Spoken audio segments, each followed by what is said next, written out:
La célula animal.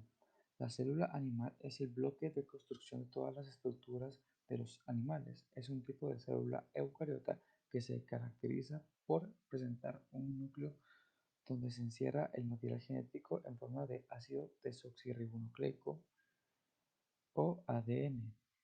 Algunas características de la célula animal es la nutrición. La nutrición de la célula animal es heterótrofa, lo que quiere decir que necesita obtener nutrientes y energía de material orgánico de otros seres vivos.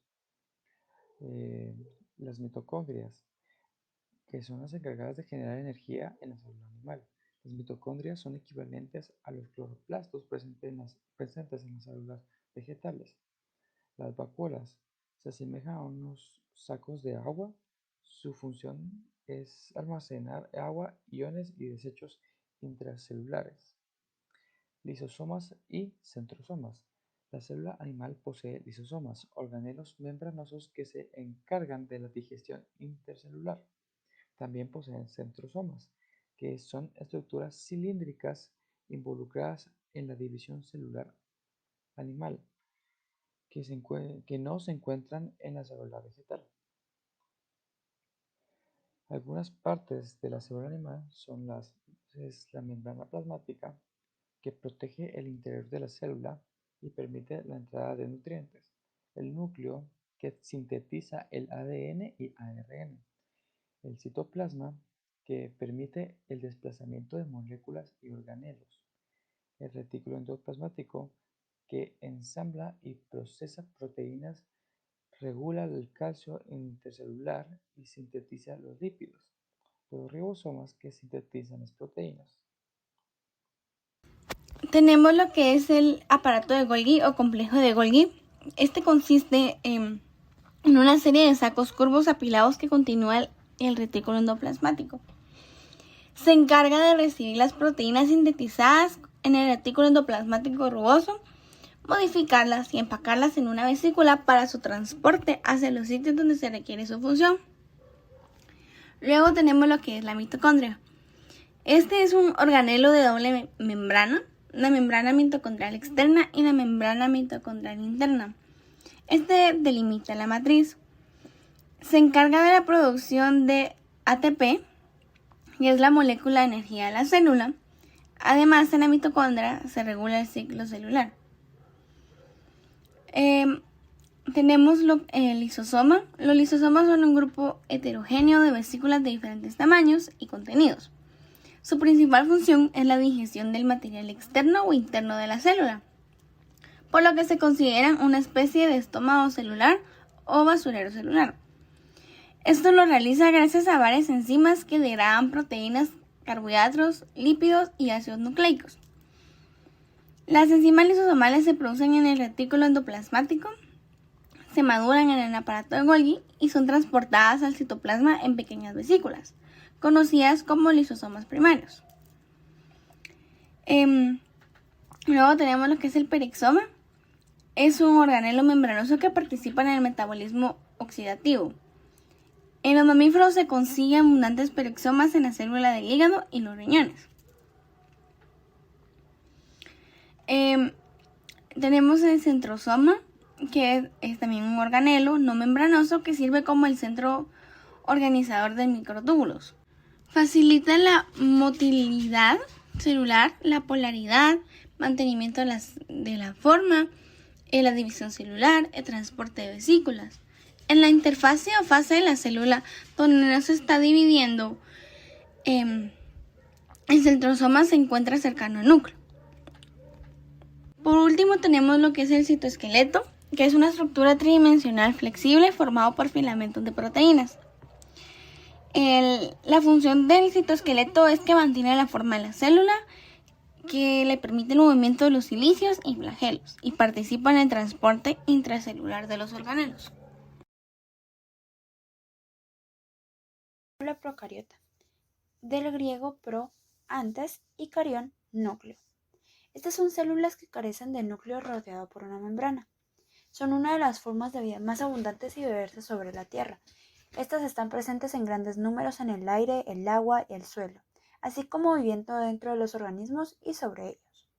Sus capacidades como grupo pueden llegar a exceder por mucho a las eucariotas, ya que este constituye un grupo extremadamente exitoso de organismos, remontando así a una de las primeras células en la Tierra.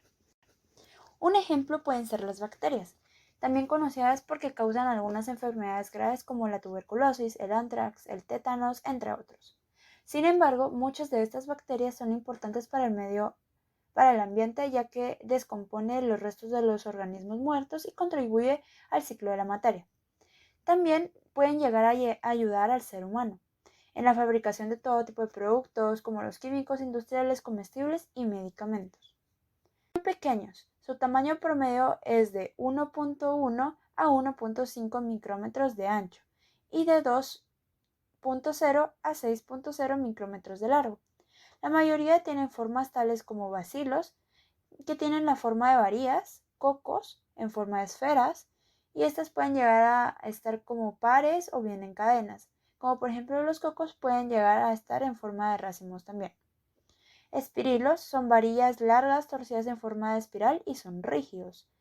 Y las espiroquetas, que son en forma de varillas largas que están torcidas en espiral, pero estas se diferencian por ser flexibles. La membrana celular. En las bacterias, la membrana celular consta de la membrana plasmática, la pared celular y el glicocálix. Membrana plasmática es una capa doble de fosfolípidos con proteínas incrustadas. Esta tiene la función de cumplir la regulación del paso de sustancias hacia adentro y hacia afuera del citoplasma de la célula. También regula el flujo de materiales hacia afuera y hacia adentro del citoplasma, ya que es necesario mantener la composición normal de la célula. Esta puede llegar a formar bolsas internas llamadas mesosomas, las cuales tienen la probabilidad de aumentar el área superficial interna para que se adhieran enzimas que realizan actividades metabólicas. La pared celular. Esta mantiene la forma de la célula aun cuando el citoplasma absorba agua abundante. Cuando es de una bacteria, esta contiene peptidoglicano, una molécula compleja formada por un disacárido amino y fragmentos de péptido. Como el peptidoglicano es único en las bacterias, varias clases de antibióticos son dirigidos al componente peptidoglicano de la pared celular. Glicocálix. Esta es una capa de polisacáridos que se encuentra fuera de la pared celular en algunas bacterias. Esta evita la resequedad y ayuda a las bacterias a resistir el sistema inmunitario del huésped. También ayuda a las bacterias a adherirse a casi cualquier superficie. Citoplasma. Es una solución semifluida compuesta por agua y moléculas orgánicas e inorgánicas, encerradas en una membrana plasmática. Hay una variedad de enzimas dentro de las moléculas orgánicas, donde se acelera la diversidad de reacciones químicas implicadas en el metabolismo de la célula. Al no tener núcleo, las procariotas, este está rodeado por una membrana. El ADN se localiza en una región del citoplasma enrollado que es llamado nucleoide. Tienen un solo cromosoma enrollado, mientras que las células eucariotas por lo general tienen varios. Muchos procariotas también tienen piezas extracromosómicas de ADN circular llamadas plásmidos, los cuales en general se utilizan en el laboratorio de biotecnología como vectores para la transportación de ADN hacia una bacteria. Las múltiples proteínas codificadas por el ADN procariótico se sintetizan al interior de diminutas estructuras en el citoplasma llamadas ribosomas.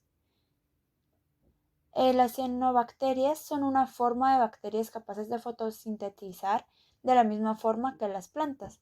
Viven en agua, zanjas, edificios y cortezas de los árboles.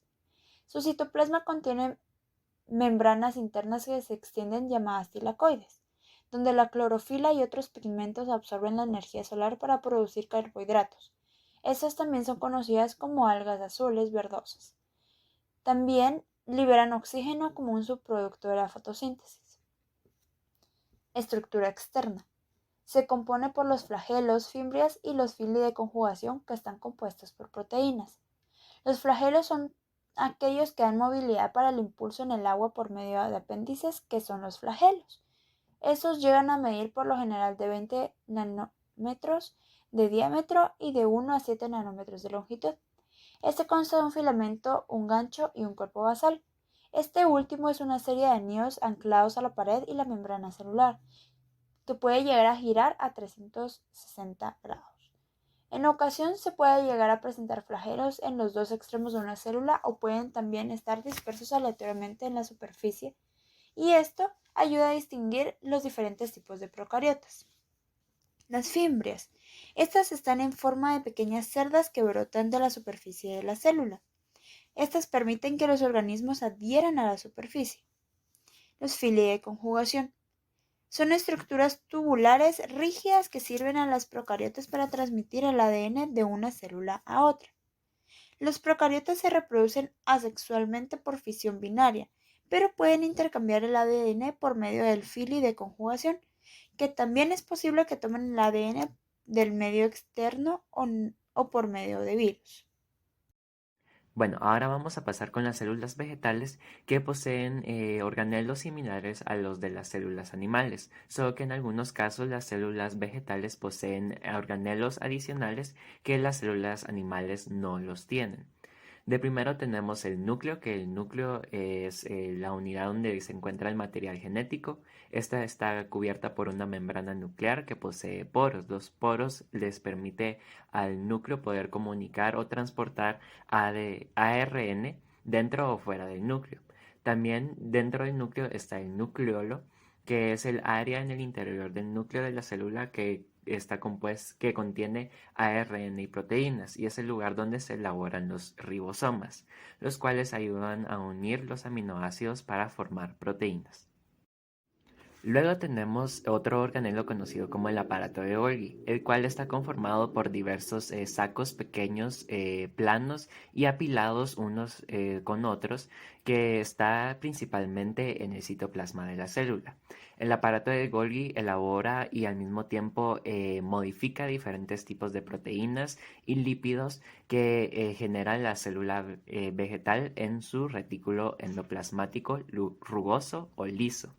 Y el aparato de Golgi también es conocido como el complejo de Golgi y cuerpo de Golgi. Luego tenemos otra estructura importante dentro de la célula vegetal que es conocido como el ribosoma, que el ribosoma es una estructura intercelular formada por ARN y proteínas, principalmente de ARN ribosomal, y es el sitio en donde ocurre la síntesis proteica de las células.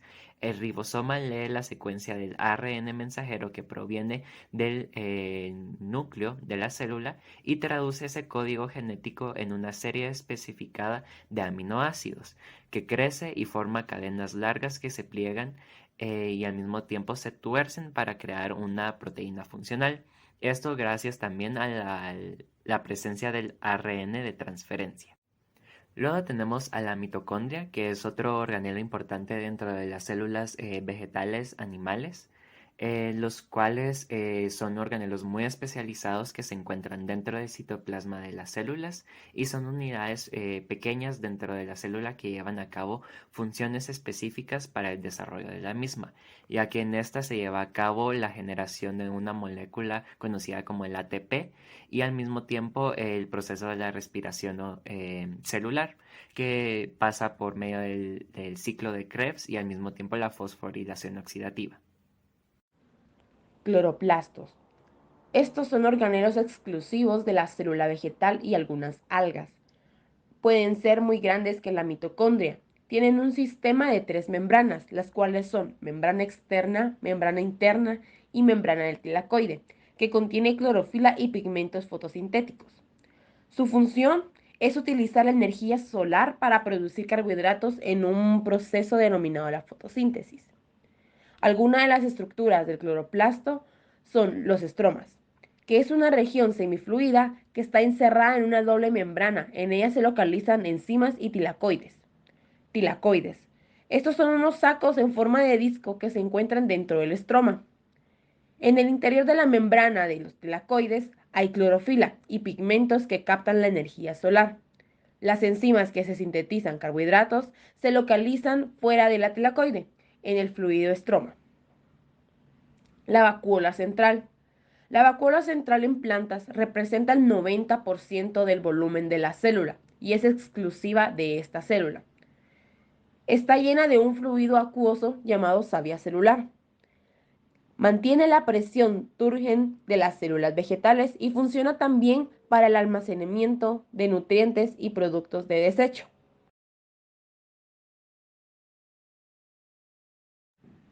El citosol está formado en su mayor parte por agua, en la que se encuentran disueltas una gran cantidad de moléculas e iones, tan grande que puede llegar a ser la concentración de moléculas e iones que en muchas ocasiones se llegan a densidades relativamente viscosas. El citosol es parte del citoplasma, sin orgánulos y sin el núcleo, mientras que el citoplasma es en todo el contenido celular, excepto el núcleo.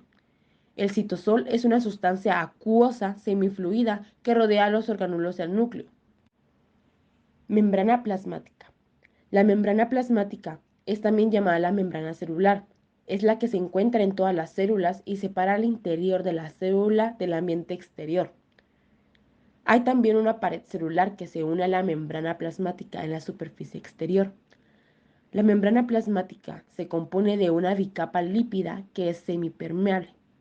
La membrana plasmática regula el transporte de materiales que entran y salen de la célula. La pared celular. La pared celular tiene una función mecánica.